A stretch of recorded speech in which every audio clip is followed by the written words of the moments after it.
Assalamu alaikum. I am Muhammad Mahmoud Hassan, Assistant Teacher, Agriculture, Greenfield School and College. Dear student of class 8, today I am going to discuss about Chapter 5, Lesson 8 and Lesson 9. This Lesson 8 and Lesson 9 are included in your revised syllabus. Let us discuss about Lesson 8, Ideal Pond for Mixed Culture. The following points should be considered in selecting ponds for mixed culture. Number 1, pond should be free from flood. For this purpose, the bank of pond must be high and strong enough. Number 2, average water depth of pond should be 2 to 3 meter, and during dry season depth of water will not less than 1 meter. Number 3, loamy clay loam or clay soil is best for preparation of pond because water holding capacity of the soil is high. There should not be any big tree on the east and west and south part of the pond.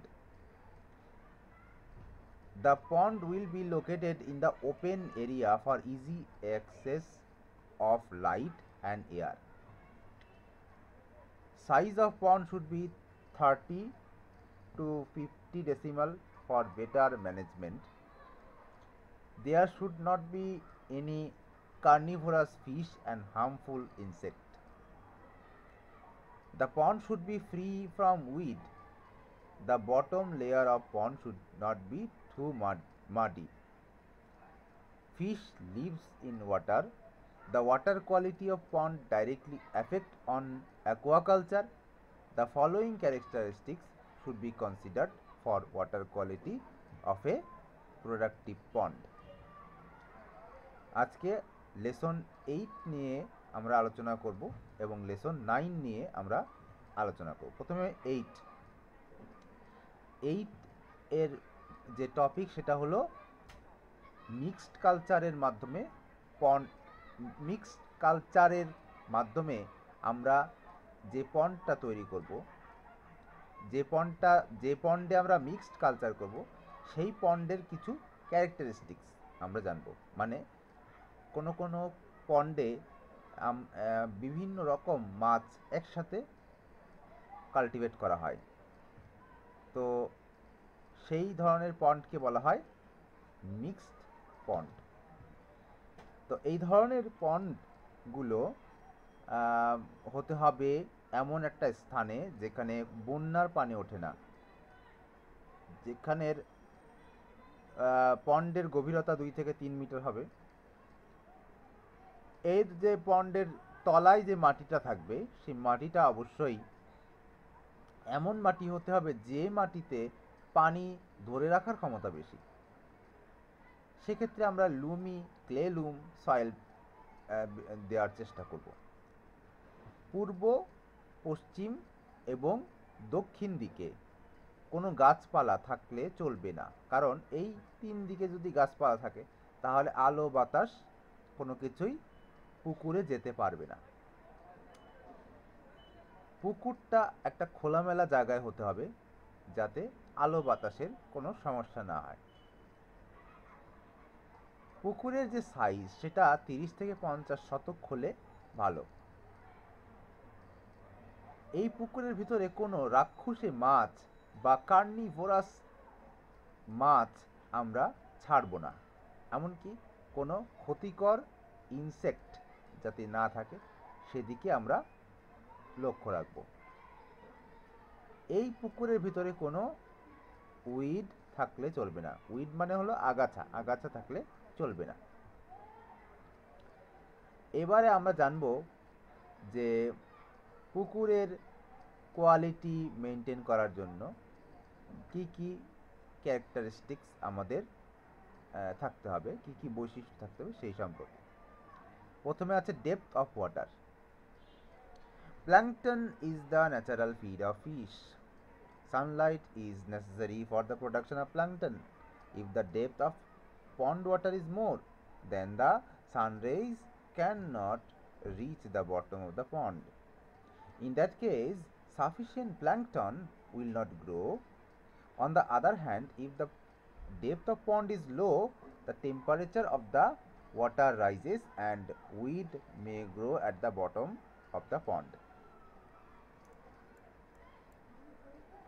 একটা পুকুরে ছোট ছোট যে plant জন্মায় তাকে বলা হয় plankton, মানে ছোট ছোট গাছ যেগুলো মাছ খেয়ে থাকে এদেরকে বলা হয় প্ল্যাঙ্কটন। সানলাইট যদি ঠিক মতো থাকে তাহলে এই প্ল্যাঙ্কটনগুলো হয়ে থাকে।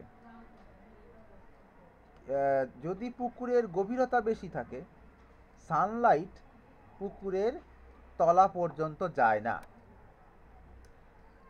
তলা পর্যন্ত যদি সানলাইট না যায় তাহলে সেখানে প্ল্যাঙ্কটন গ্রো করবে না। অন্যদিকে পুকুরের গভীরতা যদি বেশি কম হয় তাহলে সানলাইট পুকুরের তলা পর্যন্ত যাবে এবং পানিটা বেশি গরম হয়ে যাবে, ফলে মাছ গ্রো করবে না। তো সেটাও একটা সমস্যা। Number 2, turbidity of water. পানির ঘোলাত্ব, মানে পানি কেমন ঘোলা হবে বা ঘোলা হলে পানির সমস্যা কি হবে এই বিষয়ে আলোচনা করা হচ্ছে। The floating soil particles and mud are responsible for the turbidity of water. On the other hand, pond water may turbid after raining. Turbidity prevents the sun rays from entering into a deep layer. As a result, no natural feed is produced for fishes. It damages the gills of fish. In order to prevent this problem, application of 240 to 250 gram Fitkiri per decimal per 30 centimeter depth of water or 1.2 kg straw per decimal will be helpful. টারবিডিটি মানে হলো ঘোলাত্ব, মানে বিভিন্ন কারণে পুকুরের পানি ঘোলা হতে পারে। পুকুরের পানিতে ভাসমান মাটির কণার কারণে টারবিডিটি বা ঘোলাত্ব হয়ে থাকে। আবার বৃষ্টির পর আশেপাশের মাটি ধুয়ে পানিটা যখন পুকুরে পড়ে তখন পানিটা ঘোলা হয়ে যায়। পানি ঘোলা হলে পানির নিচের দিকে সূর্যের আলো পৌঁছায় না, ফলে সেইখানে প্ল্যাঙ্কটন জন্ম নেয় না। প্ল্যাঙ্কটন না হলে মাছের খাবার খেতে অসুবিধা হয়, অর্থাৎ মাছের খাবারের একটা ঘাটতি তৈরি হয়। তাছাড়া পুকুরের পানি যদি ঘোলা থাকে তাহলে মাছের ফুলকার ভেতরে এই মাটির কণা ঢুকে যায়, ঢুকে গেলে সে শ্বাস প্রশ্বাস নিতে পারে না। তো আমরা যদি প্রতি শতক পুকুরে 240 থেকে 250 গ্রাম ফিটকিরি দেই, অথবা যদি 30 সেন্টিমিটার পুকুরের ডেপথের জন্য 1.2 কেজি করে প্রতি শতকে স্ট্র বা খড় ছড়িয়ে দেই, তাহলে এই ঘোলা ভাবটা কমে যাবে। Color of water. The occurring of deep green color of water or algae layer of pond is harmful for fish production. If some teeny bag containing 12 to 15 gram tooth is kept per decimal water body, it will be mixed with water with the help of wave and will prevent algae bloom. There may be a red layer on the top water of the pond due to excess iron or red algae. It reduces the oxygen content of water. পানির colour, পুকুরের পানির রং গাঢ় সবুজ হলে ভালো না। পুকুরের পানির কালার যদি গাঢ় সবুজ হয় তবে সেটি ফিশ প্রোডাকশনের জন্য ভালো না, কারণ গাঢ় সবুজ মানে হলো অ্যালগির অ্যালগি জাতীয় অ্যালগি জাতীয় প্ল্যান্টগুলো বা অ্যালগি জাতীয় জিনিসগুলো কিন্তু এই পুকুরে বেশি। অ্যালগির উপস্থিতি বেশি হলে পুকুরের পানির রং ডিপ গ্রিন হয়ে থাকে। এই অ্যালগি ফিশ প্রোডাকশনের জন্য ভালো না। একটা ছোট ব্যাগে 12 থেকে 15 গ্রাম তুঁত নিয়ে প্রতি শতক পুকুরের জন্য আমরা যদি এটি ব্যবহার করি, পানির সাথে মিশিয়ে দিই, তাহলে এই অ্যালগিটা কমে যাবে। অর্থাৎ অ্যালগিও এক ধরনের ফাইটোপ্লাঙ্কটন, কিন্তু এটি আসলে মাছ পছন্দ করে না। এটির জন্য পুকুরের রং গাঢ় সবুজ হয়ে থাকে, আর গাঢ় সবুজ হলে বুঝতে হবে যে এখানে অ্যালগি আছে, এবং অ্যালগিটা দূর করার জন্য আমাদেরকে তুঁত ব্যবহার করতে হবে। তুঁত হলো কপার সালফেট, এটির কারণে অ্যালগি ধ্বংস হয়ে যায়। দেয়ার মে বি রেড ক্লেয়ার। আচ্ছা, এরপরে অ্যালগি ছাড়াও সেখানে পুকুরে অনেক সময় লাল রঙের লেয়ার দেখা যায়। এই লেয়ারের কারণটা কি? এই লেয়ারের কারণ দুইটা।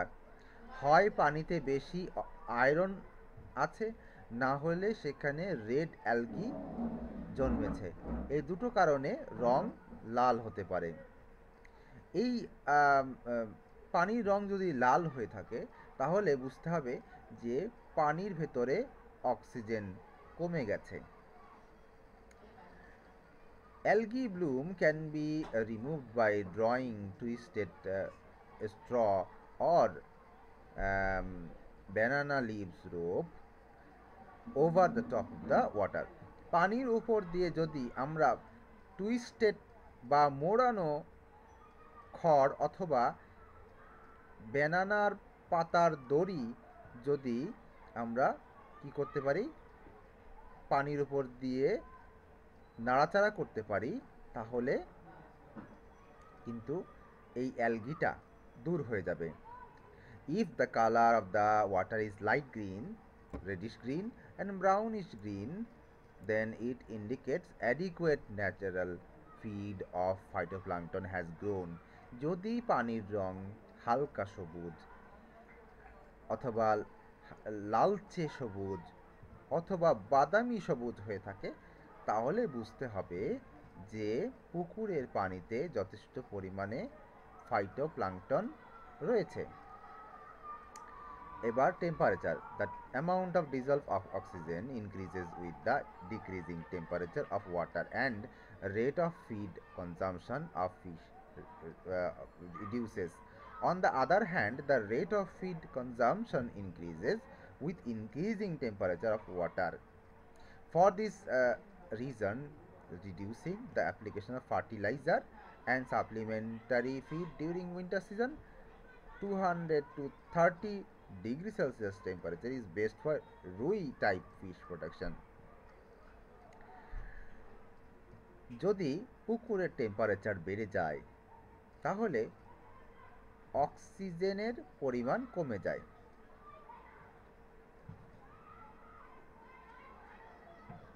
আবার অক্সিজেনের পরিমাণ কমে গেলে তারা যে খাবারটা খাচ্ছে সেই খাবারটার কনজাম্পশনও কমে যায়, অর্থাৎ সেই খাবারটা তারা কম খায়।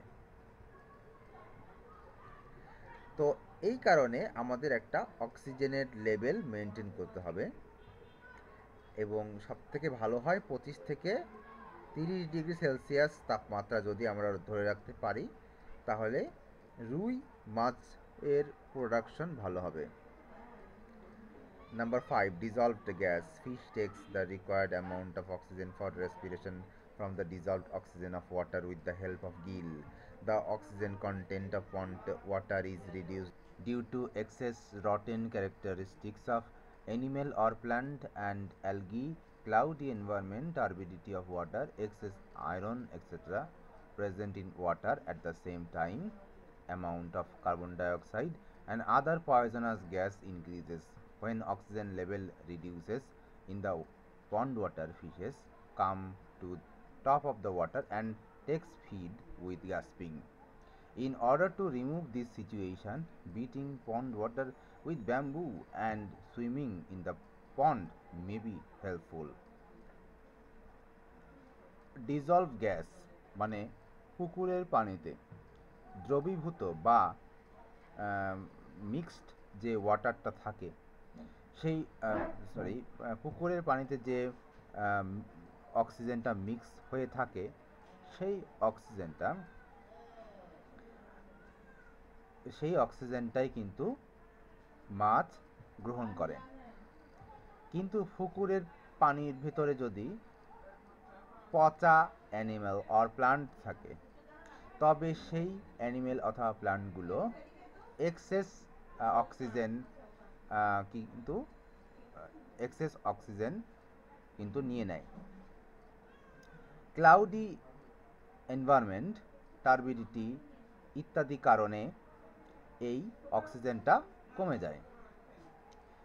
At the same time carbon dioxide এবং পয়জনাস গ্যাস পুকুরের তলদেশে বেড়ে যায়। যখন অক্সিজেনের লেভেলটা কমে যায়,